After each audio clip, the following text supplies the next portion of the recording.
티테티오스라고 하는 말이 있는데, 이 티테티오스라는 이 단어가 초대교회의 그 처음 신자들이 그 이름 앞에 많이 붙여져 있는 공통점이 있었어요. 그래서 티테티오스 존, 티테티오스 폴, 티테티오스 나바 이런 이름들이 많이 있었다는 거예요. 이게 초대교회, 처음 교회. 그래서 이 티테티오스가 무슨 말인가 이렇게 의미를 살펴보니까 염려하지 않는 사람들, 그런 염려하지 않는 사람, 그런 염려하지 않는 사람. 그러니까 티테티오스 폴 그러면 염려하지 않는 폴, 티테티오스 존 그러면 염려하지 않는 존. 이제 그런 의미로 그렇게 사용을 했는데, 지금도 그 로마의 지하 카타콤베 같은 데 가면은 그 벽에 티테티오스라고 하는 그런 단어가 많이 새겨져 있다 그럽니다. 이 말은 염려하지 않는. 그래서 핍박과 박해가 심한 이 초대교회 그 주변의 상황을 돌아볼 때에 염려하지 않을 수가 없지만은 우리는 염려하지 않는다. 하나님을 믿기 때문에 근심하지 않는다 하는 그런 의미예요. 짐승들에게는 근심이 없대요. 그래서 강아지에게는 위궤양 같은 게 없습니다. 여러분, 강아지는 어릴 때부터 태어나가지고 죽을 때까지 그렇게 감기 걸려가지고 무슨 감기약 먹이고 그런 거 별로 없어요. 뭐 아스피린 먹이는 거 없고, 그죠? 뭐 옛날에는 강아지에게 뭐 태어나서 죽을 때까지 하나도 뭐 먹이거나 하지 않았는데, 요즘에는 뭐 뭘 이렇게 주사도 맞추고 이제 하는 것 같은데, 우리 사람에게만 있는 병들이 많죠. 위궤양이라든가 뭐 류마티스 관절염 이런 것도 염려하는 사람들에게 오는 거예요. 여러분, 류마티스 그러면 이 뭐 뼈나 무슨 신경 이런 데 국한된 것 같지만은 이게 다 노이로제, 스트레스, 정신적인 그런 염려, 근심 때문에 온다는 거예요. 여러분, 그 장애라는 말이 있고 또 병이라는 말이 있습니다. 장애. 장애라는 말과 병이라는 말이 있는데, 이 차이점을 아세요? 장애는 무엇이고 병은 무엇인가? 병은 지금 현재 진행 중인 겁니다. 더 나빠질 수도 있고 호전될 수도 있어요. 고칠 수도 있는 거예요. 그게 병입니다. 그런데 장애라 그러면, 여러분, 장애인 그러면 더 이상 고칠 수 없는 핸디캡, 거기서 끝나는 거예요. 그래서 장애라고 하면은 병이 멈추고 만 겁니다. 더 이상 호전되지 않는 거예요. 기대할 수 없는 거예요. 그래서 현대인이 겪는 장애들이 여럿 있어요. 근데 대표적인 게 뭐냐면 불안장애라는 거예요. 불안장애. 여러분, 불안이라는 것은 누구에게나 있습니다. 근데 이 불안이라는 것은 누구에게나 있지만은 거기에 압도되어 버리는 게 문제예요. 그래서 우리가 이 불안이 엄습할 때에 여기에 저항할 수 있는 힘, 근데 이게 다 소진되어 버리면은 병이 단계에서 장애 단계로 발전하는 겁니다. 그러니까 불안에서 헤어나지 못하고 아주 불안에 떨면서 살아가는 거죠. 그래서 이것이 현대인의 증후군 중에 불안장애다 그런 겁니다. 두 번째 장애가 있는데 그게 뭐냐면 공포장애예요. 공포장애. 자, 상황을 보면은 위험하지 않고, 그리고 위험하지 않다는 것도 충분히 이해가 되는데, 그런데 억제할 수 없는 두려움이 있어서 내가 두려워하지 않고 싶은데 근데 두려운 거예요. 그래서 이성과 감성이 서로 분리되는 겁니다. 원인을 알 수 없는 그런 불안 때문에 고통스러운 거예요. 나도 모르게 가슴에 쿵쾅거리고 이게 불안한 거예요. 이것이 공포장애입니다. 그러니까 매사에 언제 죽을까 이런 걱정을 하는 거예요. 모든 상황을 불리한 쪽으로만 생각하는 겁니다. 아유, 오늘 내가 차를 탔다가 저 차가 사고 나면 어떡하나, 이 음식 잘못 먹었다가 죽으면 어떡하나, 이 불안해서 믿을 수가 없는 거예요. 그래서 견디기가 힘듭니다. 여러분, 옛날에 기나라가 있었어요. 중국에 기나라가 있었는데 그 기나라의 어떤 사람이 가만히 이렇게 잠을 자다가 보니까 이 밖에 평상에 누워가지고 하늘에 별을 보면서 잠을 자는데 밤에 말이죠. 하늘이 무너질 줄 알아요. 하늘이 무너지지 않나. 땅에 꺼지지 않나. 하늘이 무너지고 땅이 꺼질 줄 알고 걱정하다가 잠을 못 자고 말이에요. 너무너무 근심을 했어요. 그래서 태어난 단어가 기우라는 단어죠. 기우. 기우라는 말은 쓸데없는 걱정, 과민한 걱정, 기나라 사람의 걱정, 그런 뜻입니다. 우리가 죽을까 봐 걱정한다고 해서 안 죽는 경우는 없어요. 우리는 어차피 다 죽는 것인데 죽음이 올 때에 어떻게 받아들이느냐, 이게 참으로 중요한 거죠. 어느 어촌에 풍랑이 심한 날 아버지가 배를 타고 나갔다가 그만 그 풍랑에 휩싸여서 죽고 말았어요. 아버지 장례식을 모시고 난 다음 날 그 아들이 그 아버지가 타고 참 어려움을 당했던 그 배를 타고 또 바다로 나가는 거예요. 그러니까 이 동네 사람들이 이 사람아, 아버지가 그 배를 타고 나갔다가 죽으셨는데 아니 왜 또 그 배를 타고 나가나, 그렇게 얘기를 했어요. 그게 말렸습니다. 그랬더니 이 아들이 하는 말이, 그럼 저희 한 가지 물읍시다. 당신의 아버지는 어디서 죽었어? 안방에서 돌아가셨지. 그러면 당신은 안방에서 앉아요? 그러더라는 거예요. 그러니까 이 불안이라는 것은 하면 할수록 헤어날 수 없는 거예요. 우리가 좀 낙천적인 생각을 가지고 이 불안을 극복할 수 있는 그런 것이 참으로 귀한 믿음이다 하는 겁니다. 자, 또 하나의 강박장애라는 게 있어요. 강박장애. 자신의 의지와 상관없이 나를 못 믿는 거예요. 그래서 집에 지금 가스불을 잠갔나 안 잠갔나 그 앉아서 걱정합니다. 그래서 전화를 걸고 왔다 갔다 하는 거예요. 그런 거 하면은 내가 열쇠를 잠그고 왔나 안 잠그고 왔나 또 불안한 거예요. 그래서 계단에 이제 내려가 가지고 또 혹은 올라가서 만져보고 옵니다. 근데 밑에 내려와 가지고는 내가 잠그고 왔나 잠갔나 오르락내리락 합니다. 내가 나를 못 믿는 거예요. 네가 나를 못 믿는데 난들 너를 믿을 소냐, 그런 노래도 하루 종일 오르락내리락 해요. 여기 조금 웃는 사람 몇 분 있는데 다 전과자들이에요. 이분들은요. 이 장애라는 거는 못 고치는 병이에요. 그러니까 이 장애로 가기 전에 빨리 우리가 수습을 해야 됩니다. 이 근심과 걱정이라는 것이 병을 만들고 장애로 가게 만든다는 거예요. 그러니까 아까 제가 말씀드렸어요. 여러분, 류마티스 관절염이라는 게 이게 스트레스에서 온다. 별로 안 믿어지지만은 그걸 다 풀고 나면은 극복이 되더라는 거예요. 이 세상 근심이라는 것들이 다 우리 물질에 관한 것들이잖아요. 또 바라는 것들이 이루어지지 않는 데 대한 근심이잖아요. 이 어떻게 보면 다 나의 욕망, 욕심과 관계가 되는 겁니다. 내 명예와 관계가 되는 겁니다. 그리고 이런 체면의 문제 때문에 근심이 지나친 거예요. 병의 단계가 지나서 치료가 불가능한 장애가 되도록 근심하고 걱정하고 염려합니다. 그러니까 정작 해야 할 근심은 못하고 마는 거예요. 여러분, 그 동가숙 서가식이라는 말 아시죠? 동가숙 서가식. 근심을 모르는 딸이 있었어요. 아주 태평합니다. 이제 이 충청도의 한 시골에 홀아버지와 딸이 살고 있었는데 이 아버지가 딸 때문에 아주 걱정이 태산 같아요. 왜냐하면은 이 딸의 나이가 점점 많아지는데 혼처가 나서질 않는 거예요. 이거 시집을 보내야 되잖아요. 이 아버지가 해야 할 일은 참 딸이 시집 가야만 되겠는데 이 아버지 도리를 못 돕는다 생각하고 그렇게 걱정을 하는데 어느 날 갑자기 혼처가 두 군데서 들어왔어요. 두 군데서 나타난 거예요. 동쪽에서 하나, 서쪽에서 하나 이렇게 혼처가 들어왔는데 동쪽에 사는 총각은 아주 잘생긴 사람이에요. 아주 건강했어요. 그런데 찢어지게 가난했어요. 잘생기고 건강했는데 가난했어요. 그런데 서쪽에서 사는 총각은 부자입니다. 그렇게 잘 살 수가 없어요. 근데 이름이 골골이에요.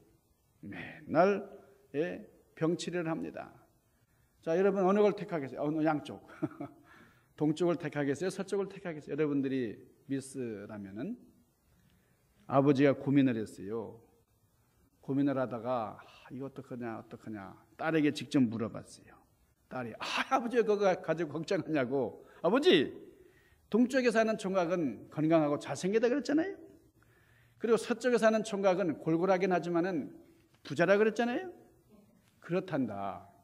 그 대답하기가 무섭게 이 딸이 아버지 간단한 걸 가지고 뭘 그래요. 내가 잠은 동쪽 집에 가서 자고 밥은 서쪽 집에 가서 먹고 그럴래요. 그렇더라는 거예요. 예, 여러분이 동가숙 서가식이라는 이 여유만만한 거예요. 여유만만한 자세입니다. 이런 옛날 얘기가 나왔는데요. 옛날에 우리 조선 여인들이 아주 담대했죠. 여러분 성경에 보면 근심하지 말아라 이 말씀이 많이 나와요. 예수님이 직접 하신 말씀 요한복음 14장 1절에도 너희는 마음에 근심하지 말라. 하나님을 믿으니 또 나를 믿어라. 이 말이 뭐예요? 하나님을 믿으니 나를 믿어라 라는 말은 근심하지 말라는 말과 같은 거예요. 근심하지 않을 때 믿음이 생긴다는 겁니다. 믿는 사람은 근심하지 않는다는 뜻도 되는 거예요.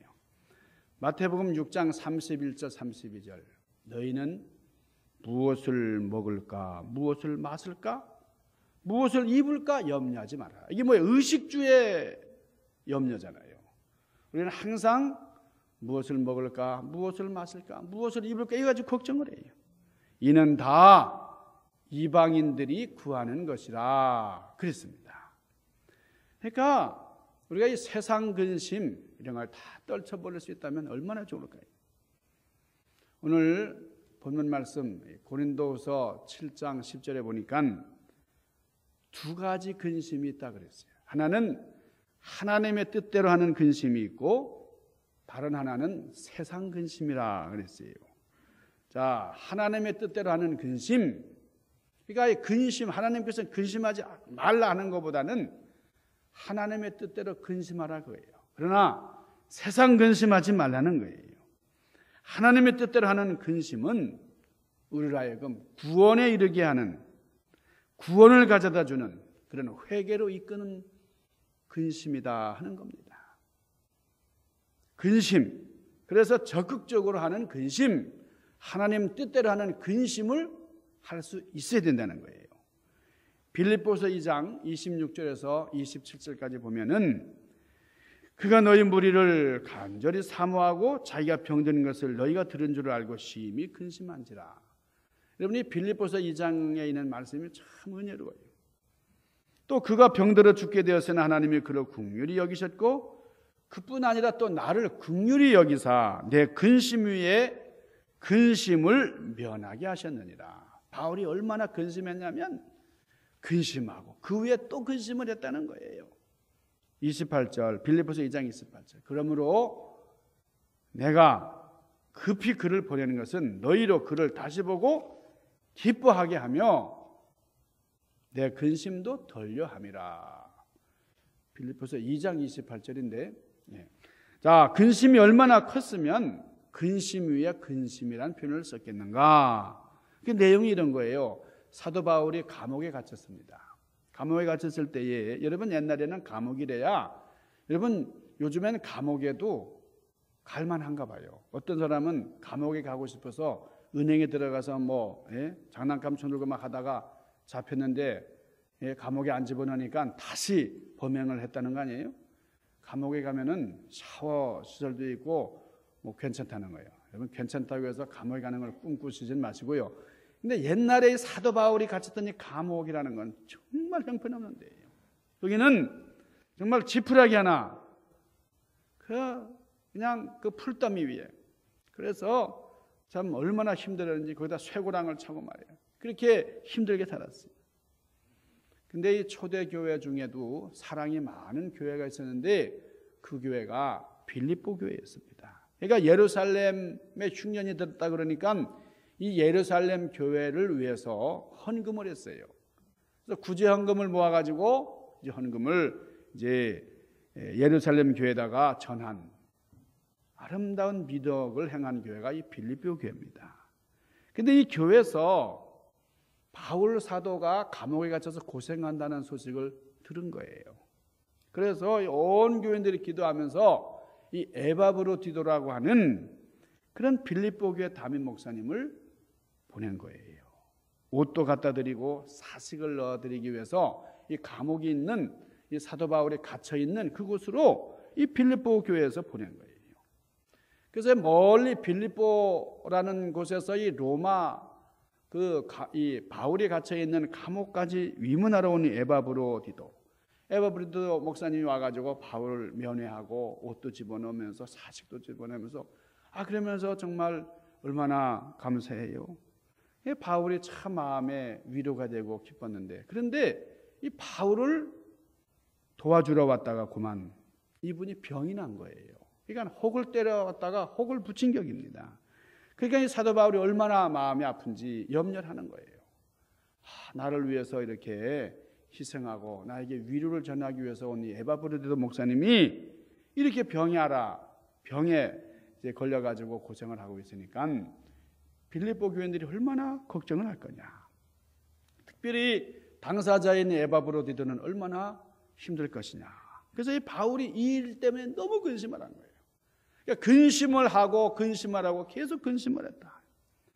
그러면서 이 에바브로디도 목사님을 다시 빌립보 교회를 이렇게 보내면서 생각 같아서는 참 옆에도 두고 싶지만은 빌립보 교회 사역자니까 또 빌립보 교인들이 얼마나 걱정을 많이 하겠어요. 요즘같이 딱 전화기 단말기만 두면 딱딱 띠르릉 하는 그런 시대가 아니고, 옛날에는 편지도 이렇게 마음대로 자유롭게 쓸 수 있는 시대가 아니에요. 사람이 가서 인편으로 가서 다 전하는 그런 시대 아닙니까?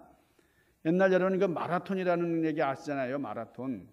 전쟁에서 이겼다는 걸 전하기 위해서 마라톤 우리 정순정 권사님 완주한 그 거리를 말이에요. 옛날 이 마라톤 이 병사가 그걸 뛰어가지고 딱 우리 이겼습니다. 그리고 그 자리에서 죽었다는 거 아니에요. 옛날에는 그렇게 인편으로만 전할 수 있었는데, 이 에바브로디도 목사님 생각하니까 너무 마음이 아픈 거예요. 그래서 이 사도 바울이 이런 근심, 정말 사랑으로 또 하나님의 일을 하다가 어려움을 당하는 이들을 위한 그런 근심은 해야 된다는 겁니다. 이런 근심을 적극적으로 해야 된다는 거예요. 여러분, 하나님의 뜻대로 하는 근심을 하시기를 바랍니다.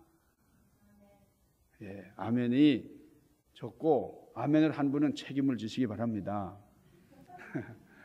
여러분, 지미 카터 대통령 그러면은 참 이분이 현직에 있을 때는 별로 인기도 없었고 그렇게 정치를 잘하지 못한 대통령으로 알려져 있는데요. 은퇴한 다음에 아주 훌륭한 일을 많이 해서 제가 이 카터 대통령에 대한 얘기를 많이 하는 것 같아요. 이분이 인권이나 평화의 메신저 역할을 많이 했습니다. 근데 이분이 책을 썼는데 그 책 이름이 왜 최선을 다하지 않았나? 이게 카터가 쓴 자서전적인 책이에요. 그 책 중에서 이분이 전도하는 장면이 나와요. 이분이 침례교 집사인데 그 침례교에서 열심히 이제 전도하면서 또 아이들을 가르치는 그런 교사입니다. 그런데 그 침례교에서 부흥회를 하는데 자기가 최선을 다해서 전도했다는 얘기를 해요. 앞장서 가지고 전도를 했어요. 14년 동안 자기가 집집마다 가가호 방문을 해가지고 전도를 해서 인가기도 시킨 사람이 140명. 여러분 평생 동안 몇 명을 구원시켰었어요? 여러분이 한번 생각해 보세요. 지미 카터 대통령은 평생 집사로 있으면서 대통령에서 은퇴한 다음에도 교회에서 봉사하면서 이 카터가 구원시킨 사람들이 140명이다. 그러니까 1년에 10명을 전도한 셈이죠. 1966년 주지사로 이분이 출마하게 됐습니다. 그래서 그때 주지사 당선을 위해서 열심히 뛴 거예요. 요즘 그 클린턴하고 트럼프가 그냥 입에 거품을 물고 막 그렇게 열심히 하는데 이분이 주지사 출마를 해가지고 당선되기 위해서 열심히 자기를 소개한 거예요. 나는 땅콩 농장 출신 지미 카터입니다. 나에게 한 표를 주세요. 한 표를 던져주세요. 이분이 3개월 동안 조지아주를 샅샅이 훑었어요. 그러면서 사람들을 만나가지고 그때 30만 명을 만났대요. 30만 명. 그러니까 악수를 하다가 너무 악수 많으니까 손이 부어가지고 우리도 한번 손이 부을 정도로, 목사가 예배 끝나고 손이 부을 정도로 악수해가지고 덜덜대서면 우리 교회 그저 그런 부흥의 역사가 있으면 좋겠어요. 이분이 이렇게 많이 사람들 만났습니다. 선교를 마치고 난 다음에 또 전도 부흥회가 있어요. 그래서 이제 이 지미 카터 집사님이 이제 간증을 하게 되는데, 간증을 막상 하려고 하니까 너무 부끄러운 거예요. 만왕의 왕이시여 만주의 주인이신 우리 그리스도를 내가 14년 동안 그저 140명에게 소개하고 말하는데, 보잘것없는 나 자신을 위해서 그렇게 PR을 많이 하고 30만 명에게 소개를 했다. 이 비교를 해보니까 나를 자랑하는 것은 30만 명, 그동안 예수님을 소개하는 것이 140명에 불과했다. 그러면서 이분이 나는 정말 나쁜 놈이다. 그 책에 그렇게 적어놨어요. 나는 너무너무 이기적인 사람이다. 그렇게 적어놨어요. 여러분, 참 카터 대통령이 이런 면에서 참 훌륭한 분이죠. 여러분 140명이 작은 게 아니잖아요. 그렇지만은 내가 내 출세를 위해서 그렇게 많은 사람을 만나고 그냥 손이 부을 정도로 악수를 하고 다녔는데, 나는 주님 앞에 너무나도 부끄러운 사람이다. 나는 나를 너무 자랑하고 다녔다. 여러분, 우리의 근심이, 우리의 관심이 어디에 있습니까?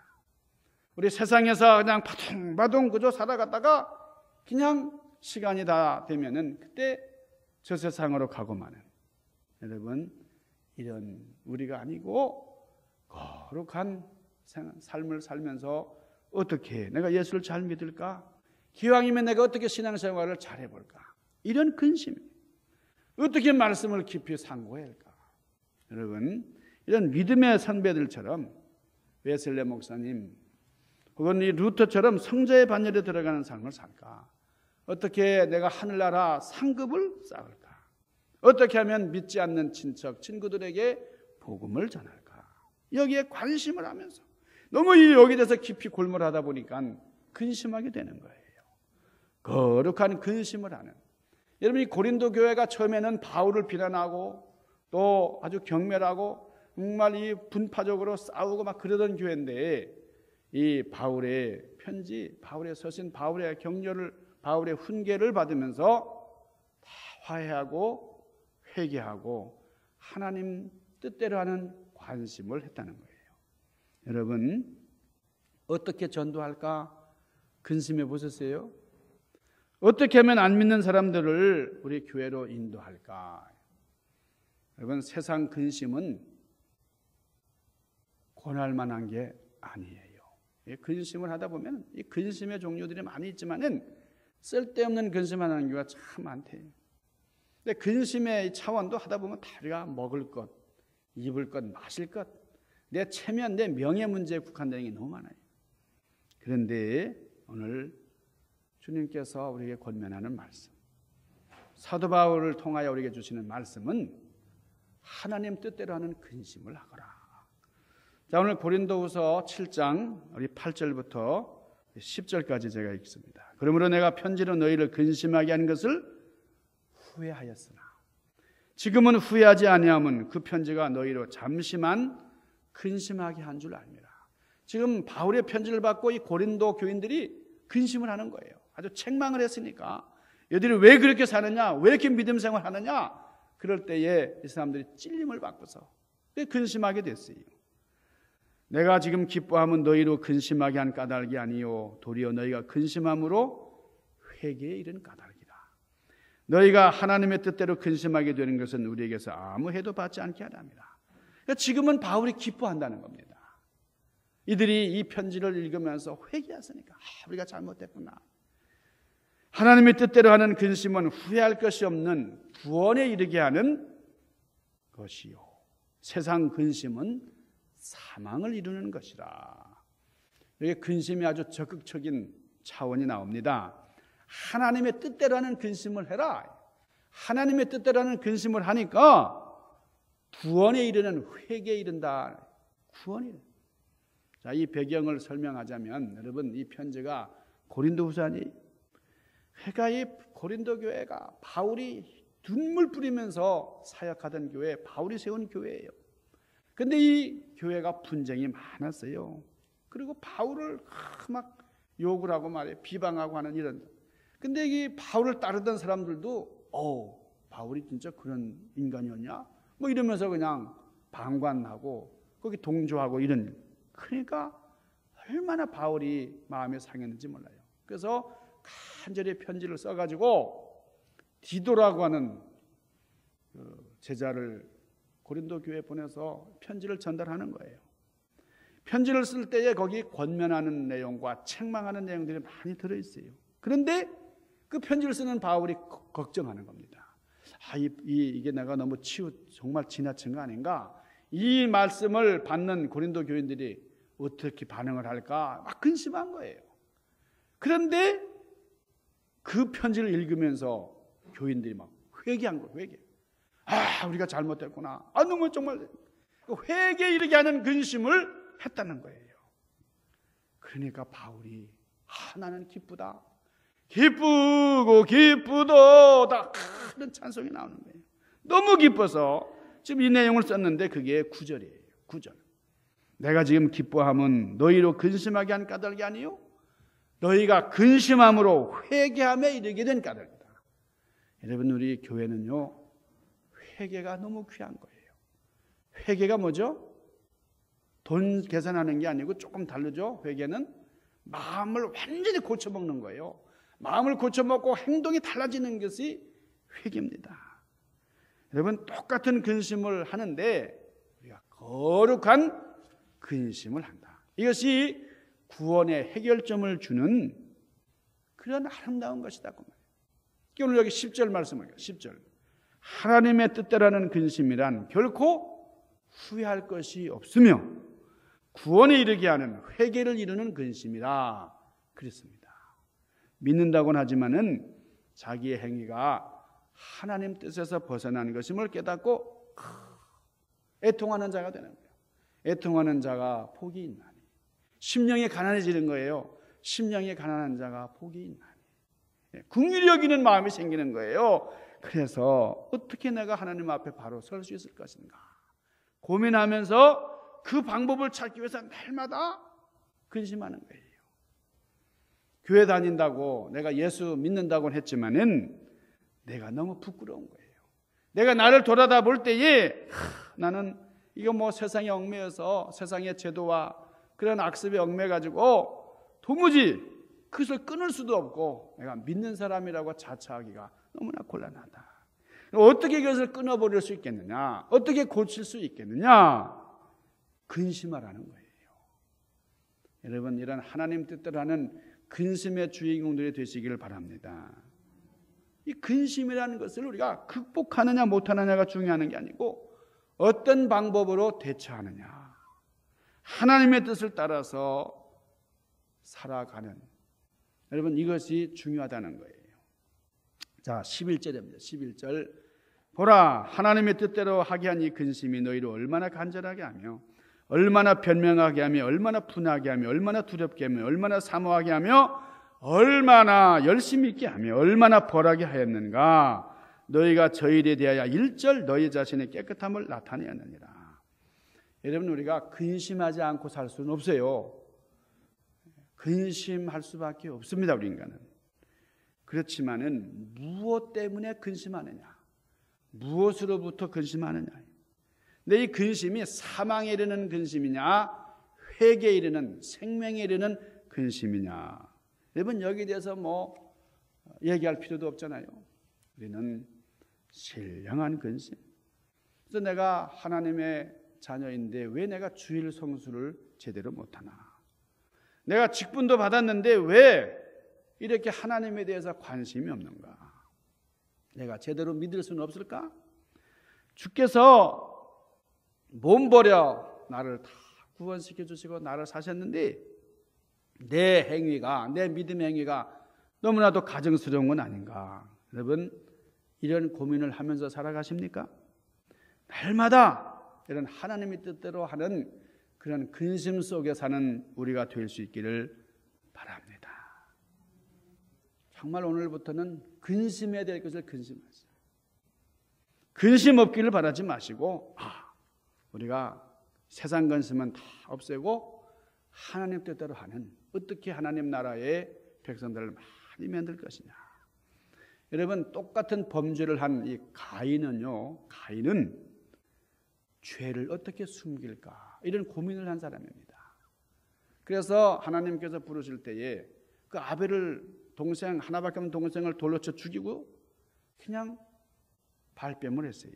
근데 다윗은 아닙니다. 다윗은 자기 죄를 짓고 그 선지자 나단으로부터 책망을 받을 때에 그냥 너무나 부끄러워가지고 하나님 앞에 눈물을 흘리면서, 그리고 얼마나 고뇌를 했는지 말이에요. 너무너무 눈물을 많이 뿌립니다. 여러분, 이 다윗이 하나님께서 자신의 가증스러운 그런 범죄 때문에 그 하나님의 영이 떠나실까 봐 그냥 눈물 뿌려 기도하잖아요. 다윗이 이렇게 근심을 하잖아요. 우리의 관심이 어디 있어요?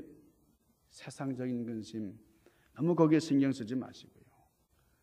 저도 이렇게 거울을 보면요 근심이 많이 생겨요. 제가 미네소타에서 이 LA로 와가지고 한 3개월쯤 되니까 이 입술 옆에 이렇게 주름이 안 생겨요. 여기다 주름인지 모르고 이게 막 폈어요. 이렇게. 그래서 전에 그 어금니를 하나 이렇게 사랑니를 뺐는데 그것 때문에 그런가 하고 여기를 맞춰보려고 이 안에다가 솜 같은 거 뭉치려고 했는데도 나아지지가 않아요. 그래서 여기다가 뭐 구루무라는 거, 일본 말로는 구루무, 영어로는 크림이라는 걸 발랐는데도 안 없어져요. 나중에 이게 주름살이더라고요. 여기만 생기고 여기도 생기고 여기도 생기고. 지금은 거울 보기가 두려워요. 아예 사진을 찍었더니 완전히 송장같이 나오는 거예요. 그러니까 이런 근심을 이제 안 하려고 그래요. 여러분, 제가 옛날에 이렇게 추하지는 않았는데, 옛날에 우리 그 데니얼 집사님하고 비슷하게 생겼는데 그런 팽팽하던 때가 있었어요. 이렇게 쭈글쭈글하는. 그러니까 이런 데 너무 근심하다 보니까요 뼈가 마르는 거예요. 그래서 여러분, 우리가 세상적인 근심 다 뒤로 하고 하나님이 원하시는 근심만 하며 살아가는, 이제 은혜 받는 일에 더 신경 쓰고 영의 문제로 근심하는 그런 우리 중앙교회 성도님들 되시기를 주님의 이름으로 간절히 축원합니다. 기도하십시다. 신령하신 아버지, 우리의 관심이 어디 있습니까? 우리의 근심이 너무 세상에 매여 있지 않습니까? 이 귀한 제단을 허락하신 주님 앞에 감사하면서 우리 이 제단을 참 많은 영혼들이 거듭 차는 하나님 전도의 열정으로 불타는 지를 되게 하여 주옵소서. 귀하신 예수님 이름으로 간절히 구하옵나이다. 아멘.